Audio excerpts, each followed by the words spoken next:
อาชีพกันเด้อร้านอาหารคือมันน้อยเลยบ่เอาให้ฝึกขจัดฮะนุ้ยอัดเลยชื่อเลอถ้วยกันเราไปเอามาช่วยนี่เอาอัน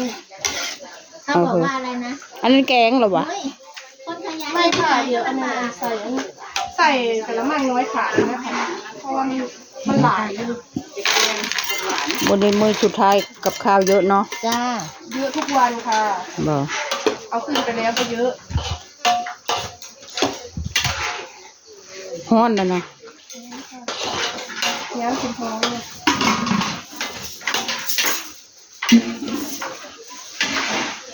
คุยกันคุยนะคุยมาคุยกับจานมาตั้งหัวจากนี้มันพูนเพอ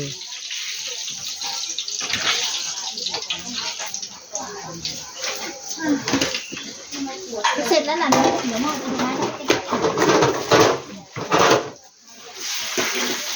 พี่เบิร์นบ้างหรือยังจะต้องตรวจเองแล้วเด็ดจะอมไม่ให้ใส่ทอดไข่ด้วยเด้อไม่เจอค่ะไม่เจอไม่ใส่เหรอไม่ใส่นี่ใส่ให้เต็มแล้วนี่อ๋อใส่เพื่อใส่อะไรใส่แครอทใส่ต้นหอมเยอะ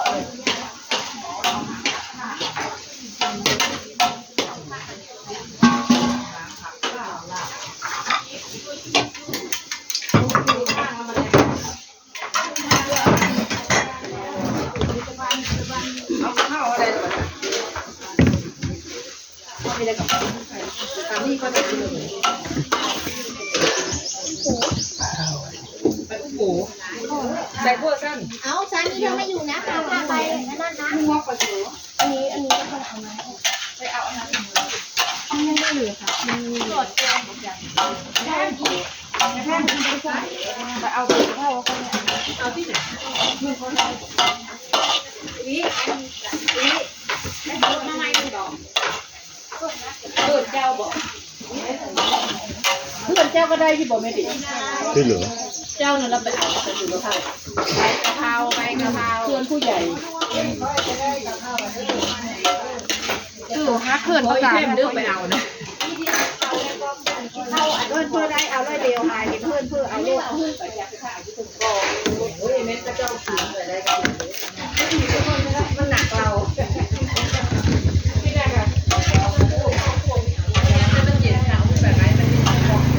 เอามาตื่มเดียวเนาะกับข้าว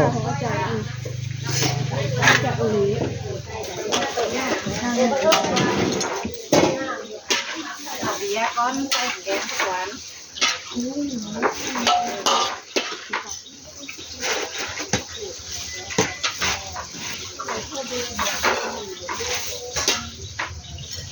ให้ผ้าน้อยมีไหม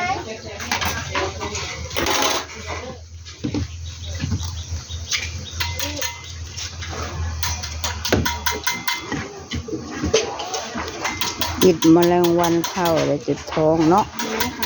มันจะไม่ได้ตัดมันจะข้าวกับไม่ได้บีก็ดองหอมมีความไม่น่ากินพิจารณา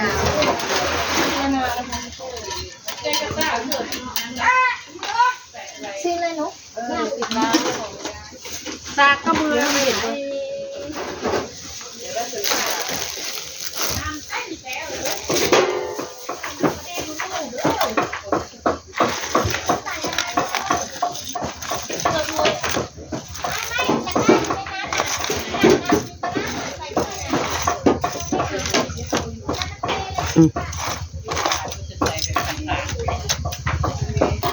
งามล่ะมันกุ๊บ4 นาทีคือหึงเถอะวะ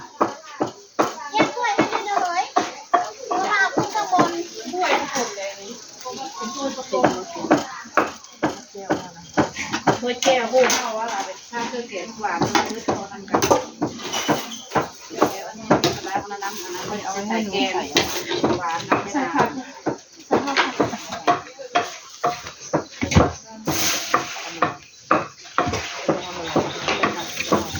เดี๋ยวเบิ่งอย่างวะ โอเคเอาหม้อ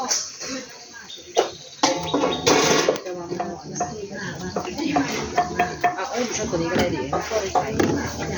ใช้เปลือกนี่บอกมันไม่ได้กด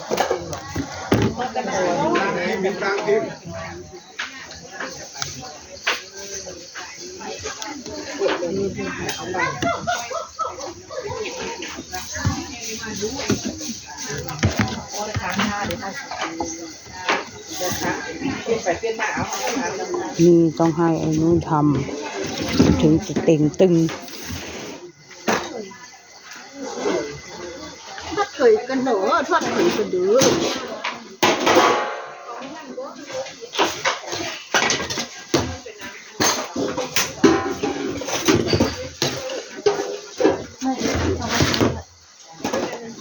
มันยังร้อนนั่นก็แบบจะทักเลยเนี่ย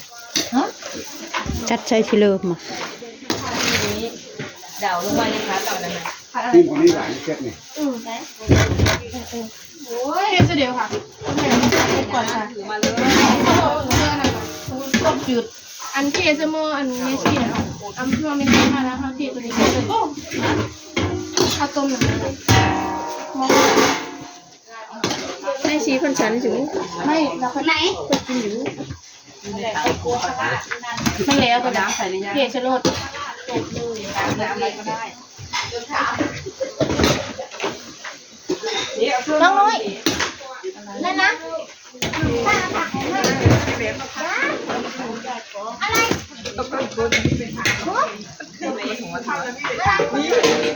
โอ้ยผู้ใจมันฮ้อนบ่มันฮ้อนแล้วมันติดมันฮ้อนแล้วมันติดบ่เอากระเทียมก่อนลูกด้วยนี่อันนี้ก็อันนั้นเอาไว้ที่ไหนแมงวันนะ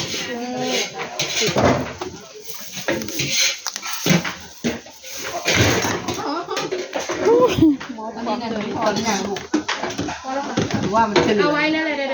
ผมจะไปนอกกินเลยจะเอาหม้อเอาอันนี้ก็พอเอาหม้อตัวนี้เราผัดนะคุณแม่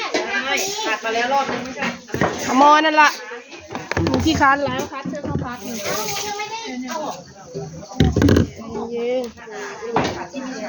ใจเย็นๆน้องแดงว่าแบบนุ้ยโลดอันนี้สักบาทวะเป็นแพ็คค่ะบอกไม่แพงอันนี้20 บาทตุกหมักนี้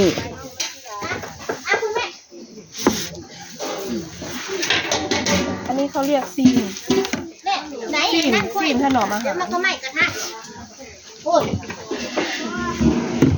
หัวจะหลิวที่สั่นได้สักโอ้ย